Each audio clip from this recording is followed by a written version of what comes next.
हाय, मैं हूँ दीपक शर्मा, संस्कार जेएस विज़डम फुटबॉल अकेडमी से। जैसे मैंने आपको बताया था कि आज आया हूँ मैं नाहन, अपने शहर, अपने लोगों के बीच में और हमेशा जैसे मैं बोलता हूँ कि आपके सामने मैं एक नई शख्सियत को लेके आऊँगा, तो आज जिस इंसान को मैं आपसे मिलवाना चाह रहा हूँ, वो अपने आप में बहुत बड़ी एक हस्ती है।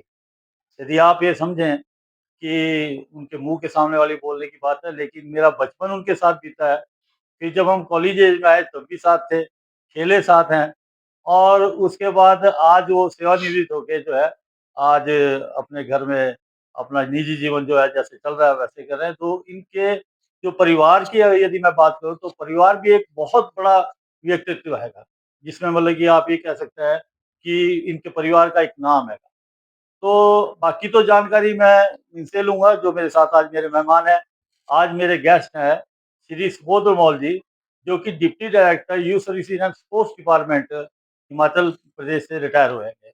तो नमस्कार जी, स्वागत है आपका। नमस्कार जी, थैंक तो यू वेरी सुबोध मच। भाई के बारे में जो कुछ भी बोलेंगे क्योंकि हम इनको शुरू से बचपन से सुबोध भाई बोलते रहे। तो सुबोध भाई से हम सारा जो है इनसे पहले इनके बारे सुबोध भाई आपके ग्रैंडफ़ादर जो थे पहले वो तो मेरे ख्याल मेंबर ऑफ पार्लियामेंट। हाँ, वो एमपी लोकसभा भी रहे, एमपी राज्यसभा भी रहे और एमएलए भी रहे। वाह! तो और ऐसे हिमाचल के प्रेज़िडेंट भी रहे, state president Congress party Congress के पार्टी हमेशा। हाँ, से और फिर उसके बाद एंड फ्रीडम फाइटर भी फ्रीडम रहे। Fighter, yes. मेन बात है कि ये परिवार जो है एक फ्रीडम फाइटर से है, स्वतंत्रता सेनानी है, जिन्होंने भारत की आज़ादी के लिए बहुत कुछ किया है। और फिर मैं आता हूँ नेक्स्ट पीढ़ी पे आपके पिताजी के में। तो आपके फादर जो है वो अ मेरे ख्याल से किस विभाग में काम करते थे? मेरे फादर अगर थोड़ा-सा टाइम हम दें, मेरे फादर यहाँ उन्होंने ददाहू से पढ़े पहले, फिर उसके बाद मेरे ग्रैंडफ़ादर दादाजी के साथ वो नाहन आ गए। फिर नाहन में मेरे दादाजी को तड़ी पार कर दिया गया बिकॉज़ वो इन्वॉल्व्ड थे इसमें फ्रीडम मूवमेंट में और दादाजी 8th की बात है शायद मेरे फादर को लेके फिर यहाँ से वो बाहर चले गए दिल्ली। फिर दिल्ली में फादर ने एजुकेशन अपनी की, उसके बाद लाहौर में पढ़े वो और वहाँ से उसके बाद आने के बाद वो एयर फ़ोर्स में चले गए थे। पर हुआ ये कि जब वो पुलिस वेरिफिकेशन जाती है तो उसमें पता लगा कि इन्होंने जेल काटी हुई थी क्योंकि फ्रीडम मूवमेंट में हमारे परिवार में एक दिवाली ऐसी थी जब मेरे दादाजी और मेरे फादर दोनों जेल में थे, सेंट्रल जेल में। जी। तो फिर मेरे फादर को एयर फोर्स से भी जो है डिस्चार्ज कर दिया गया था, डिसमिस किया गया वहाँ से उनको नोटिस देके मेरे ख्याल से 24 आवर्स का। जी, जी। तो फिर वहाँ से वापस आ गए, बाद में किसी तरह उन्होंने करके बाद में म्युनिसिपल कमेटी में वो फूड इंस्पेक्टर एज़ उन्होंने सर्व किया और वहीं से रिटायर हुए। वहीं से रिटायर हुए तो मैं हाँ, और एक वो और एक आई मीन फ्रीडम फाइटर थे जिनको गवर्नमेंट ऑफ इंडिया और हिमाचल गवर्नमेंट दोनों ने एज़ फ्रीडम फाइटर रिकॉग्नाइज़ किया था और दोनों जगह से उनकी पेंशन आती थी। पेंशन बिल्कुल। तो आप गर्व महसूस करते हैं हाँ, कि ऑब्वियसली ये तो है बिल्कुल, हाँ, सबसे बड़ी बात है बिल्कुल इसमें कोई कि दो राय इतने नहीं है। महान दादाजी फिर पिताजी, तो ये बहुत बड़ी तो ये एक जो संस्कार है वो परिवार के साथ ही चलते हैं। तो भाई ये तो मतलब कि हो गया तो आपके फादर भी फुटबॉल से काफ़ी कनेक्ट थे। हाँ, बिल्कुल, बिल्कुल, बिल्कुल, बिल्कुल। वो खेलते भी थे, दिल्ली में भी खेले वो और उसके बाद यहाँ फुटबॉल एसोसिएशन में भी इन्वॉल्व्ड रहे और बड़े अपराइट आदमी थे, फिर थोड़े टाइम के बाद उन्होंने रिज़ाइन कर दिया था मतलब उससे। मैं जो श्री जगमोहन स्वर्गीय श्री जगमोहन कमल जी के बारे में जहाँ तक मैंने उनको बड़े नज़दीक से क्योंकि हमारे एक फैमिली रिलेशन थे, बचपन से हमारा आना-जाना था, तो बड़े एक स्ट्रिक्ट एक नियम, एक उनके सिद्धांत जो है जीवन में बहुत थे। कभी उन्होंने कभी किसी सिद्धांत के साथ जो है कॉम्प्रोमाइज़ नहीं किया और हम प्राउड फ़ील करते हैं कि ऐसी शख्सियत से हमारे को जो हमारा बचपन बीता है, डाँट भी देते थे, प्यार भी करते थे। जिस दिन हम नहीं आते थे तो उस दिन अगले पूछते थे यार दीपक कहाँ है? तू आज आया नहीं। तो वो एक बचपन हमारा इस तरह से। तो भाई जो मतलब कि जैसे आपने फुटबॉल कब शुरू किया आपने? फुटबॉल मैं पहले क्रिकेट खेलता था, आपको जैसे बिल्कुल। पता ही है। हुँ। फिर उसके बाद मैं कॉलेज में आया, तो एक बार इंटर क्लास का मैच हो रहा था, तो उसमें मैं फुटबॉल खेला, तो वहाँ से थोड़ा एनकरेज किया मुझे सीनियर्स ने और ग्रेजुअली फिर उसके बाद फुटबॉल में भी आ गया। फुटबॉल में। बस ऐसे शुरुआत हुई, मतलब हाँ। कि मैं आपको बताऊँ कि आप तो ऑलराउंडर थे। अब ऑलराउंड मतलब तो क्या क्रिकेट भी आप खेले तो ऑल आउट थे। मतलब कि उस समय इन्होंने सभी जो भी ऐसे हैं, हाँ। खेल खेली वो बड़े सिंसियरली हार्ड वर्किंग तो ये चीज़ स्पोर्ट्समैन के अंदर है। सो जो आपने मेरे ख्याल 3 गेम तो आपने खेली है जो एक्टिवली जो खेली है, जैसे देखा हाँ, बास्केटबॉल और क्रिकेट और फुटबॉल। हाँ। लेकिन फुटबॉल का आपका जो पीछे का जो पास्ट रहेगा, उस टाइम में फुटबॉल में, तो आपने कितने संतोष ट्रॉफी खेली? मैंने एक संतोष ट्रॉफी खेली है। एक संतोष ट्रॉफी हाँ जी, खेली। हाँ जी, हाँ जी। क्योंकि इंटरनेशनल इंटर यूनिवर्सिटी मेरी 5 है मेरे ख्याल। 5 हाँ, इंटरनेशनल है। जिसमें और मैं कप्तानी भी की आपने कैप्टेंसी भी थी। हाँ, हिमाचल हिमाचल की। यूनिवर्सिटी हाँ, की, जूनियर नेशनल भी है मेरे ख्याल 2 हैं। 2 है। ऐसे करके हैं, तो हाँ। सर जब आप खेलते थे, फुटबॉल खेलते थे और आज भी क्योंकि आप ऐसी पोस्ट से रिटायर हैं, आपको तो सारा पता हैगा। तो उस टाइम पे जब एसोसिएशन वर्क करती थी, तो आपका कैसा एक्सपीरियंस है कि आपको कैसा लगता था जब आप फुटबॉल मतलब कि अ, हम किसी की ना हम अच्छाई कर रहे हैं, ना बुराई, हम ये एक जनरल अपनी बात नहीं, कर रहे हैं कि ऐसा है मैं आपको एक बात बताऊँ कि क्योंकि आपने शुरुआत में जो इंट्रोडक्शन दी वो ऐसे दोस्त और हम साथ रहे, तो मेरा जो भी बोलूँगा वो ऐसे लगेगा लोगों को पता नहीं मैं पक्षपात ना कर रहा हूँ। बिल्कुल, पर सच्चाई ये है कि मुझे अच्छी तरह याद है एक हम सीनियर नेशनल इकट्ठे खेले थे क्विलोन में, है बिल्कुल, ना? बिल्कुल। तो कैंप जब लगता है तो कैंप्स में आप मुझे जूनियर का कैंप भी लगाया था हमने, एक लगाया था मंडी में। हुँ, वहाँ आईटीआई में हमको ठहराते थे, रात को डेस्क जोड़ के उनके ऊपर सोया करते थे, एग्ज़ैक्टली, है ना? सीनियर नेशनल में टीम गई मुझे आज तक याद है 3 दिन कोई रिज़र्वेशन नहीं थी, है ना? And it's a matter of record ऐसा तो है नहीं कि मैं वैसे ही बोल रहा हूँ हवा में, विदाउट रिज़र्वेशन 3 दिन मुझे अच्छी तरह याद है केरला की क्विलोन के लिए इतनी लंबी जर्नी, 3 दिन हम टॉयलेट्स पे खड़े रहे, जाते हुए भी, वापसी में भी। तो मतलब और मैं एक एसोसिएशन किसी पर्टिकुलर को नहीं कहूँगा। मोस्टली हमारे टाइम में जो एसोसिएशंस थी, मैं बास्केटबॉल का जूनियर नेशनल खेलने गया था एक बार गोवा, बड़े छोटे थे हम मेरे ख्याल 18 साल के थे। तो हमें बड़े लोगों की बनियानें जो अंडरशर्ट्स हैं वो ला के दे दी इतनी बड़ी-बड़ी। फिर लगा कि जबकि उनको पता था ये जूनियर की टीम है, फिर उसमें सिलाई मार के दे दी और यहाँ इतना बड़ा-बड़ा एचपी लिख दिया। आई मीन ये हर एसोसिएशन का रवैया ऐसा होता था। पर अब जो है एसोसिएशंस वो बहुत अच्छा काम कर रही है कंपैरेटिवली और आपकी पर्टिकुलरली बात करने से मैं इसलिए थोड़ा पीछे हट रहा हूँ क्योंकि हमारा एक रिलेशन है। पर आपने मुझे याद है आते ही वेबसाइट बनाई बिल्कुल, एचपीएफए की। बिल्कुल। अब मैं फ़ेसबुक वगैरह करता नहीं हूँ, पर कभी-कभी मेरे पास कहीं से कोई फ्रेंड भेज देता है, कोई कुछ जानकारी आ जाती है। शिमला थे तब रेगुलरली पता लग जाता था। आप टीम्स की फ़ोटो होती है, टीम्स की आप ग्रुप फ़ोटोज़ जो करवाते हैं नेशनल से पहले, उसमें लगता है कोई टीम बैठी है ना? तो मतलब ये है कि अब एसोसिएशंस बदलाव आया है, बेटर कर रही हैं। हाँ, सर्टेनली बिल्कुल, बदलाव है, इसमें कोई दो राय नहीं है और हमारे साथ ऐसा भी हुआ कि जो टीम के साथ गए, वही पी-पी के घूमते थे। बिल्कुल, डिसिप्लिन नाम की चीज़ और वो एसोसिएशन की तरफ सिंसियरिटी गेम के सिंसियर प्रति जी, किसी की नहीं थी, अपनी राजनीति करते थे। तो अब थोड़ा माहौल बदला है, इसमें कोई दो राय नहीं है। एसोसिएशन बास्केटबॉल एसोसिएशन बहुत अच्छा काम कर बहुत रही सही, बिल्कुल। है ना? क्योंकि मैं उससे इन्वॉल्वड रहा एंड क्रिकेट एसोसिएशन में क्रिकेट भी बहुत खेला हूँ इतने 16 साल में सीनियर स्टेट भी खेल गया था मैं, तो उसमें भी बहुत ज़्यादा चेंज है और अब खुशी होती है देख के कि प्लेयर्स को मौका मिल रहा है एटलीस्ट। हाँ, सूरज जो आपने youth services and sports department के अंदर काम किया, उससे पहले आप कौन से डिपार्टमेंट में आपने जॉब पहले भी की मेरे ख्याल से पहले? हाँ, मैं पहले जब मैं पटियाला से सारा कर के आया नहीं तो उसके पहले चलो ये सब मैं वो पूछना भूल गया।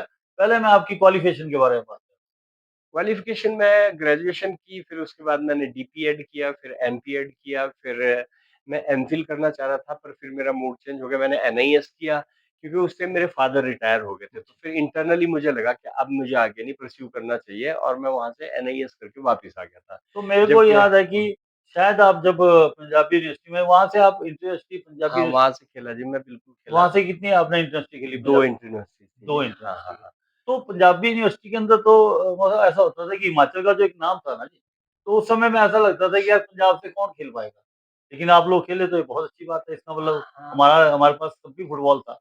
बिल्कुल, फुटबॉल मतलब मैं आपको एक बात बताऊँ कि मैं ही नहीं हूँ, बाकी अवनीश मल्होत्रा जी खेले वहाँ बिल्कुल, से, बिल्कुल, रेस्ट समर वहाँ से समर वहाँ खेला से है। खेले। मतलब यहाँ पे बेसिक मैंने एक चीज़ देखी है, इतने स्टेट्स खेले हम, हिमाचल में फुटबॉल के भी खेले। नाहन में जो ब्लड में होता है, बास्केटबॉल और फुटबॉल नाहन के ब्लड ब्लड में रहा है, इसमें बिल्कुल, कोई दो राय नहीं है। हम इतने स्टेट टूर्नामेंट्स में मंडी से हार भी जाते थे, मोस्ट ऑफ द टाइम्स मैं हाँ, कहूँगा रादर हम हार जाते थे। पर एक जो स्किल जो है, स्किल सेट जो है, वो बेटर है, इसमें कोई दो राय नहीं जो है मतलब। तो वहाँ जाके फिर यही होता है कि थोड़ा-सा अच्छा खेल लो तो वहाँ पर वहाँ प्लेयर की इज़्ज़त इज़्ज़त ज़्यादा थी। थी मतलब मैंने ये महसूस किया। अच्छा दूसरा मतलब मैं एक और ये आपसे पूछ रहा था कि आप ये स्पोर्ट्स डिपार्टमेंट के अंदर काम किया आपने, तो उस टाइम पे आप पे राजनीतिक दबाव होता था? जैसे आप अपने विभाग में काम करते थे, मतलब कि ऐसा कई होता है बार ना। ऐसा होता है कि हाँ, मन करता है कि यार क्या है कि इसी तरह से काम चलेगा देखो या ऐसा अफ़सर है पे ना। डिपेंड करता है कि वो हाँ, जो राजनेता है उनको भी अपने तरीके से वो कर सके, हाँ, कन्विंस कर सके। जी, जी, बिल्कुल, बिल्कुल, बिल्कुल। अभी हम देखो एसोसिएशंस की बात कर रहे थे। पहले एसोसिएशन जो है हो सकता है 100 में से 30% परफ़ॉर्म करता हो। हुँ, आप आए, आप हो सकते हैं 60% पर हो। ये हमेशा एक प्रोसेस है जो चलती रहती है चल ना?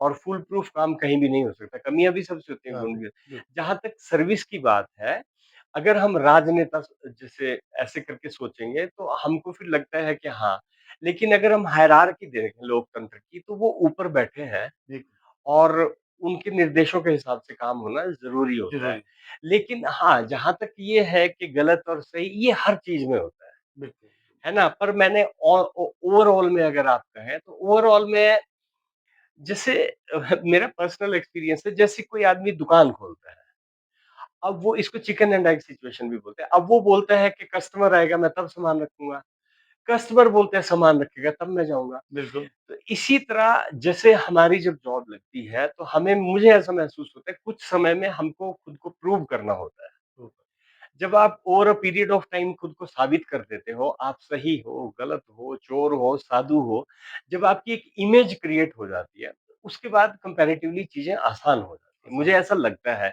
क्योंकि जो सीनियर हायरार्की में लोग बैठे होते हैं, आपके बॉसेस जो हैं, वो कहीं न कहीं वो समझ जाते हैं कि ये आदमी गलत नहीं करेगा या ये आदमी गलत करेगा। तो आपकी प्रपोज़ल्स को एक्सेप्ट भी कर लेते हैं, है बिल्कुल। ना? तो मतलब फिर एक अच्छा कंजीनियल जैसा माहौल आपस में बन जाता है, मुझे एज़ ए ऐसा कोच लगता है। आपने कितना काम किया? एज़ ए जब आप कोच मैं स्पोर्ट्स वर्कर हाँ, में जाते मैं पटियाला से आ गया था, फिर उसके बाद में श्रीनगर में मेरी पोस्टिंग हो गई थी, मैं वहाँ पे रहा 11 महीने। अच्छा, फिर मैं रिज़ाइन कर दिया था, मुझे सैटिस्फैक्शन नहीं हो रही थी कुछ ऐसे ही। अच्छा, फिर उसके बाद मैं प्लस 2 में लगा था फिज़िकल एजुकेशन में। अच्छा, हाँ, मुझे याद है सराहा में मेरी पोस्टिंग हुई कुछ थी, तब बै बोलते थे वो स्कूल में? हाँ, स्कूल में प्लस 2 में। अच्छा, फिर वहाँ मेरी पोस्टिंग हुई तो वहाँ से मैं शाम को घर आ गया, फादर ने कहा जॉइन कर लिया, मैंने बोला नहीं जी मुझे जगह ठीक नहीं लगी। तो फिर फादर बड़े गुस्सा करे, उन्होंने कहा यार तुझे कोई एसडीएम लगाएगा तू मानता नहीं। फिर मैंने कहा मैं लाइन चेंज कर लूँगा, तो उसके बाद मैं आर्मी के लिए कोशिश कर रहा था थोड़ा और बैंकिंग के लिए भी अपनी तरफ से सोचा था मैंने कि मैं कोशिश करूँगा। इन द मीन टाइम ये एक डीएसओ की पोस्ट फर्स्ट टाइम हिमाचल में एडवर्टाइज़ हो गई थी, जनरल की पोस्ट थी एक, तो उसमें बाय चांस मेरा तुक्का लग गया, रिटर्न में टॉप कर गया मैं। है ना? मेरे थे 92 आउट ऑफ 100 ओह! और जो मेरे बाद दूसरे नंबर पे आए वो काफ़ी पीछे थे रिटर्न में, तो फिर ऐसे-ऐसे करके फिर आप इसी लाइन में आ गए।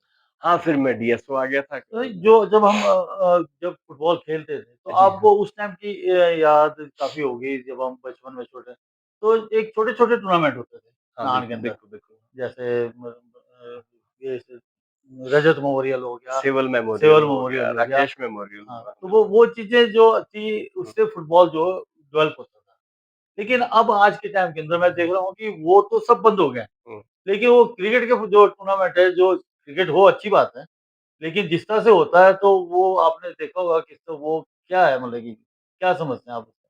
अगर आप मेरी राय लें, तो देखिए 5 भाई हैं, उनमें से एक अच्छा निकल गया, हुँ, तो हो सकता है उसकी अपनी काबिलियत भी हो। हम हुँ, ये बात कभी इग्नोर नहीं कर सकते कि क्रिकेट ने अपने आप को मार्केट बहुत अच्छे से किया है। बस आज भी मुझे लगता है लोग हॉकी को बहुत एप्रिशिएट करते हैं, पर कोई तो कारण है हॉकी उस लेवल पे परफॉर्म नहीं कर पाई। नहीं गए। ठीक है ना? अगर हॉकी आज भी हमारी ओलंपिक में वैसे ही जाती, तो बीच में जो एक गैप आया ना, जो फेडरेशंस ने नाश किया गेम्स का, उसके कारण एक वैक्यूम होता है, उस वैक्यूम पे कब्जा किया क्रिकेट ने अगर आप समझें। तो अब क्रिकेट ने इतने अच्छे से अपने आप को मार्केट किया, अब एक बात से हम इनकार नहीं कर सकते, क्रिकेट की एक आप प्लेयर ऐसा टीम में मिस नहीं कर सकते हैं। फॉर एग्ज़ाम्पल अभी आपका एशिया कप जो भी हो रहा है, इसमें आपने वो श्रेयस क्या नाम है उसका? श्रेयस अय्यर ही है मेरे ख्याल से।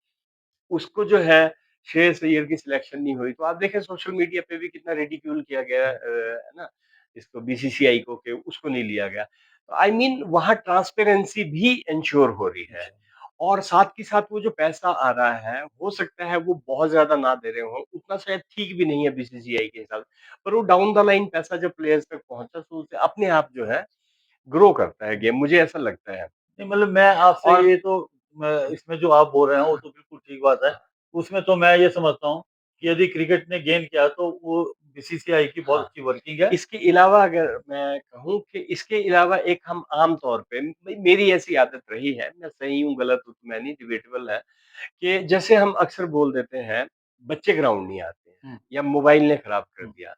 मैं आपको एक बात बताऊँ, आपके पास भी ऐसे एग्ज़ाम्पल्स होंगे, जहाँ कोई आदमी ग्राउंड में रेगुलर आता है, बच्चे उसके साथ अनकंडीशनली जुड़ जाते हैं। जुड़ जाते हैं। फॉर एग्ज़ाम्पल बिल्कुल, मैं आपको बताऊँ, शाहबाद मारकंडा का नाम भी नहीं था नाम है। कहीं, ठीक है ना? वहाँ एक कोच आया, उसने कोई टाँगे वाले की बच्ची, कोई ऐसे-ऐसे पकड़ के सिखाना शुरू किया हाँ, और बाद में उस आदमी ने कंपेल कर दिया कि हरियाणा गवर्नमेंट को वहाँ पे एस्ट्रोटर्फ लगाना पड़ा। बिल्कुल। उसकी 7-7 लड़कियाँ इंडियन टीम में खेलती झंडे थी में खेल और वो 1-2 बच्चे ब्लैकमेल करके खिलाता था कि नहीं मेरे बच्चे नहीं आ पाएँगे। तो उनको एकोमोडेट करना पड़ता था हॉकी फेडरेशन को। तो आई मीन मुझे हमेशा से ऐसा लगता है, यदि कोई आदमी और हाँ, एक बात मैं बोलना चाहूँगा कि कोचिंग के नाम पे यदि हम 2 टाइम सीटी मार के मदारी की तरह खेल कर रहे हैं, तो उससे बच्चे आप बाँध नहीं सकते नहीं हो। बात अगर बच्चों को अच्छी आप ड्रिल्स करवाएँगे, उनको नई चीज़ें करवाएँगे, उनको आजकल मुझे नहीं लगता कभी बच्चों को फार्टलैग का पता लगता है, नहीं, फॉरेस्ट रनिंग का पता लगता है, सर्किट ट्रेनिंग का पता लग वो करवाते हैं तो बच्चों को ऑटोमैटिकली इंटरेस्ट जो अच्छा कोच है, अब वही बात आ जाती है पर्सनल मैं होना नहीं चाहता। आपके साथ कैसे बच्चे जुड़ जाते हैं आप बताओ? जब कोच रेगुलर होगा, तो बच्चे आ जाते हैं। आ जाते हैं। बिल्कुल, ये बिल्कुल। मुझे ऐसा लगता है तो कहीं न कहीं वो चीज़ें फ़र्क डाल देती हैं धीरे, धीरे, धीरे, अभी धीरे। मैं आपको रिसेंटली एक किस्सा और जो बताता हूँ। अच्छे कोचेज़ हैं, अच्छा परफ़ॉर्म कर रहे हैं, उनके पास बच्चे आ रहे हैं, वो मास्टर रिज़ल्ट दे रहे हैं। मैं आपको अभी एक किस्सा मैं आपको इसलिए शेयर करना चाह रहा हूँ कि वो एक बड़ी ऐसी बात है कि जो हम लोगों के बीच से जुड़ी हुई है। हुँ, तो अंडर 20 की हमारी टीम गई है नेशनल खेलने के लिए जी, और वो छत्तीसगढ़ गई तो वहाँ पे एक स्वामी विवेकानंद के नाम से ट्रस्ट हैगा ओके। और उनका जो है मतलब कि जितना भी उनके ग्राउंड है, वो सारे उन्होंने सिंथेटिक इससे बनाए हैं और बहुत बड़ा इंफ्रास्ट्रक्चर है सही में। लेकिन वो तो हो गया छत्तीसगढ़ की बात। मैं अब नॉर्थ ईस्ट के अंदर जितने भी छोटे-छोटे हैं, हमारे हिमाचल से छोटे हुँ, प्रदेश हैं के, लेकिन हम जब वहाँ पे खेले हमारी टीम बहुत अच्छी थी, बड़ा अच्छा हो गया। लेकिन जब वो जाते हैं सेंटर वहाँ पे जाके वो मजबूरी है कि हाँ, बच्चे की जो परफ़ॉर्मेंस है, वो उस लेवल पे नहीं जाती और वो डाउन हो जाता है। तो हम हमारे को बड़ा दुःख होता है कि एक क्या अपना ग्राउंड फुटबॉल का हिमाचल प्रदेश में कभी होगा? हाँ, ये भी बड़ी अच्छी आप क्योंकि इस फ़ील्ड के हैं, ऑब्वियसली आप सब कुछ समझते हैं। देखिए जब मैं एक आपको छोटे से हमारे से छोटे प्रदेश के अंदर हो सकता, तो हमारे पास क्यों नहीं हो सकता? देखो मैं आपको बताता हूँ मैंने मतलब मैं जब शिमला में भी था, मैं जो हमारे जो भी रहे लोग ऊपर बैठे रहे आई मीन उनसे मैंने हमेशा बात की। मैंने हमेशा कहा कि मणिपुर की पॉपुलेशन 33 लाख है बिल्कुल, और हिमाचल की 2000 मेरे ख्याल 22 की सेंसस में शायद 63 या 73 लाख के करीब आई, है ना? मणिपुर जो है वो नेशनल गेम्स होस्ट करता है, वो करता ही ठीक है? बिल्कुल, हिमाचल क्यों नहीं? क्योंकि हमारे डिपार्टमेंट ने जो पैसा इन्वेस्ट किया वो कोई प्लानिंग नहीं थी, कोई किसी के पास ब्लूप्रिंट नहीं था, हैप्पैज़ार्ड मैनर में ये आया उसको दे, ये आया उसको दे और आज इसका रिजल्ट क्या है कि हम नेशनल गेम्स तक नहीं करवा सकते। उत्तराखंड में भी मैंने वही उत्तराखंड देखिए मेरे ख्याल 2007 या पता नहीं कब बना है बिल्कुल, और उत्तराखंड भी नेशनल गेम्स करवा गया। हमारा क्या रीज़न है, मैं आपको बताऊँगा कि मैंने हमेशा प्रपोज़ किया हम 3 ज़ोन ले सकते हैं हिमाचल में। आप ऊना, हमीरपुर, कांगड़ा पकड़ लीजिए या बिलासपुर, मंडी, कुल्लू पकड़ लीजिए या सिरमौर, सोलन और शिमला पकड़ लीजिए। ये लाइन में जाते हैं। इनमें से कहीं आप डेवलप करके एट लीस्ट एक ज़ोन क्रिएट करें, जो आप कहीं हम ये सोच के चलें कि 10 साल के बाद ही सही, हम नेशनल गेम्स करवाएँगे। ठीक है, लेकिन किसी ने इतना ज़्यादा मतलब पेन लेने की कोशिश नहीं करते हैं। एवरीबॉडी इज़ विलिंग कि टाइम निकल जाए, है ना? और ये मैं आपको एक ज़रूर बात करना चाहूँगा कि मेरी जब ये सिंथेटिक एथलेटिक्स ट्रैक बिलासपुर में इनॉग्रेशन हुई, अनुराग ठाकुर जी हमारे मंत्री थे, केंद्रीय मंत्री।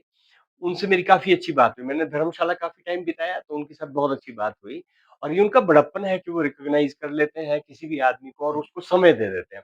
तो आप बात कर पाते हो, कोई नहीं सुनेगा तो कहाँ से कर फिर मैंने उनसे बात की, मैंने बोला सर ऐसे-ऐसे करके हमको एक हाई ऑल्टीट्यूड सेंटर हिमाचल में बनाना चाहिए, जिसके लिए मैंने जॉब में बड़ी कोशिश की थी और जो टीम्स हमारी फॉरेन जाती हैं ट्रेनिंग के लिए, वो हिमाचल में आएँगी। और उन्होंने मेरे से बल्कि उनकी जो गाड़ी थी कहीं नेक्स्ट डे उन्होंने कहीं और फाउंडेशन स्टोन ले किया। वहाँ पे उस स्टेशन पे हमने जब उनसे बात की, तो मैंने जब उनसे बात की, मेरी और उनकी बहुत डिटेल में बात हुई और मैंने उनको सजेस्ट किया कि त्रियुंड जगह है धर्मशाला में सर वहाँ है। अब उनको उस जगह का पता था, उन्होंने अपने मोबाइल से मुझे वो पूरा वीडियो दिखा दिया। बोलते आप इसी जगह की बात करो। मैंने बोला सर बिल्कुल और यहाँ पे टीम्स आएँगी, ऐसा होगा और धर्मशाला एक proper it will be a tourist place as well I mean और ऐड होगा उसको। आप विश्वास करें मेरे ख्याल 2 महीने के बाद और जो धर्मशाला का जो हाई ऑल्टीट्यूड सेंटर वो अनाउंस कर दिया गवर्नमेंट ऑफ इंडिया ने, सीधे चिट्ठी आ गई थी। अब उसका करंट स्टेटस क्या मुझे नहीं पता, पर अगर ऐसे किया जाए तो हम नेशनल गेम्स भी करवा निकला। सकते हैं। नेशनल गेम्स का फ़ायदा ये होगा कि अभी जो आप मान लिया आप फुटबॉल ग्राउंड की बात कर रहे हैं, अभी आपके जो बच्चे खेल रहे हैं किसी छोटे ग्राउंड में खेलते हैं, अब वो कल को ईडन गार्डन में या किसी बड़े स्टेडियम में जाएँगे तो ऑ स्ट्रक बोलते हैं वो एकदम हैरान हो जाते हैं। जी, उनके पास गैप ही पूरे नहीं होते। हमारे टाइम में जाना नेशनल में कैंप लगता था सोलन के ठोडो ग्राउंड में, है ना? छोटा ग्राउंड में लगता था सॉरी। मतलब, तो वहाँ जाके हमको गैप ही नहीं पूरे होते थे। और जो बच्चा क्रिकेट खेलने वाला है हिमाचल का, धर्मशाला के स्टेडियम में खेल के जाएगा, वो जिस मर्ज़ी स्टेडियम में चला जाए उसको कभी वो डर लगेगा ही नहीं। बिल्कुल। तो ये मतलब ये शायद हिमाचल में अभी किसी ने ब दूरदृष्टि रख के सोचा नहीं है, जो कि सोचा जाना चाहिए मुझे लगता है। हिमाचल को नेशनल गेम्स के लायक हो, बच्चों को एक्सपोज़र मिलेगा और लेवल बढ़ेगा हमारा। तो वैसे तो मैं आपको बताऊँ कि सुबोध और मौल जी एक समुद्र है।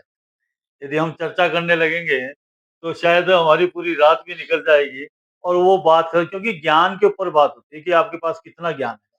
और इनका बहुत लंबा-चौड़ा जो एक्सपीरियंस इसमें चाहे आप एडमिनिस्ट्रेटर उससे ले लो, चाहे खिलाड़ी के रूप में ले लो, तो बहुत कुछ इनके पास मटेरियल मिलेगा। तो हम बार-बार इनको परेशान करते रहते हैं, लेकिन सुन भाई जो बचपन में जो हमारा था, फुटबॉल का, कुछ यादें याद है आपको बचपन की अपनी?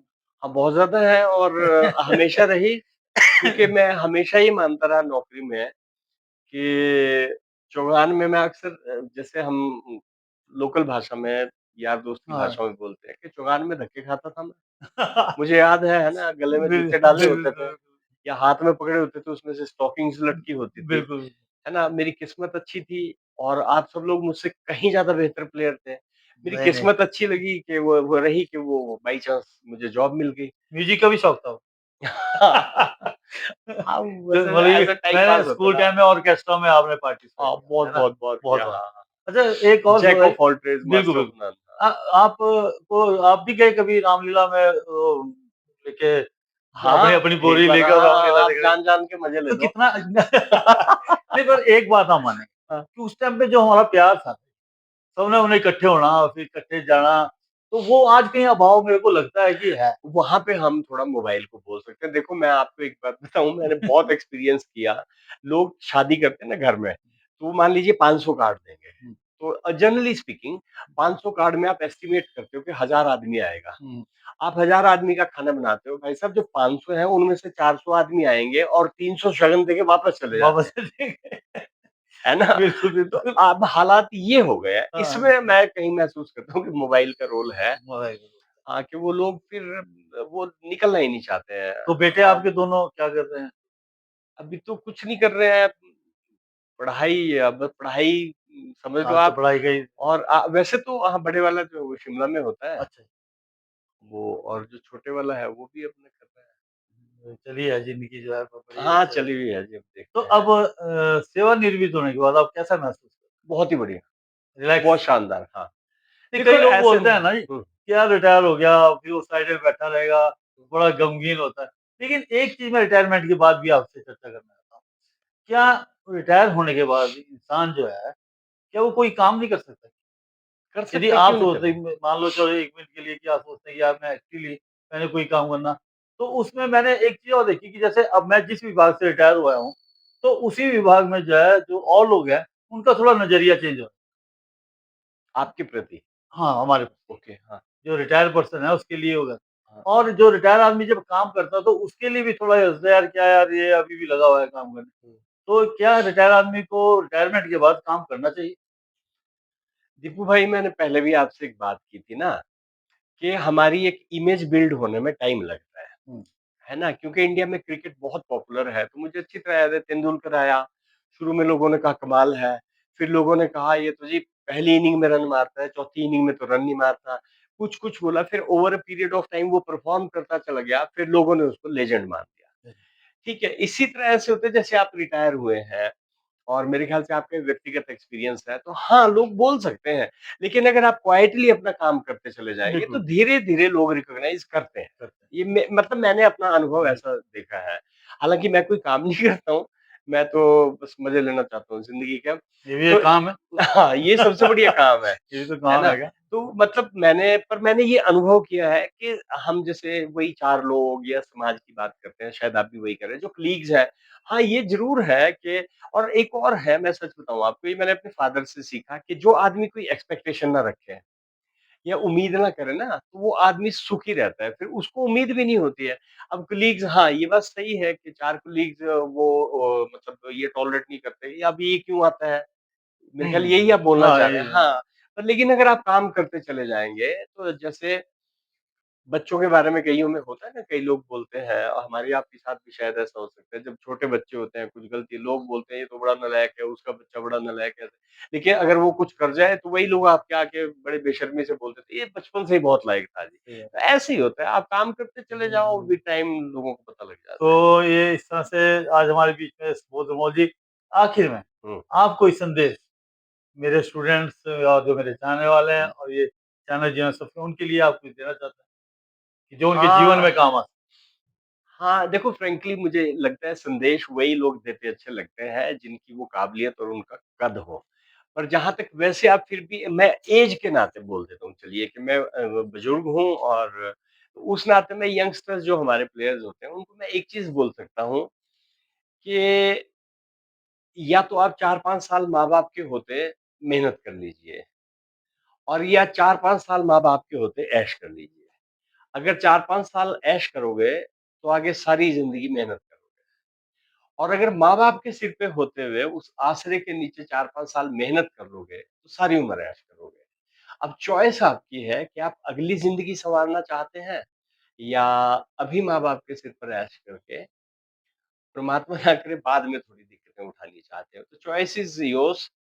अभी मेहनत कर लें तो बढ़िया। अभी शरीर में भी जान होती है और आर्थिक स्थिति माँ-बाप देख लेते हैं, तनाव कोई होता नहीं है। तो ये 4-5 साल लगा के आगे की ज़िंदगी जो है बेहतर हो जाती है।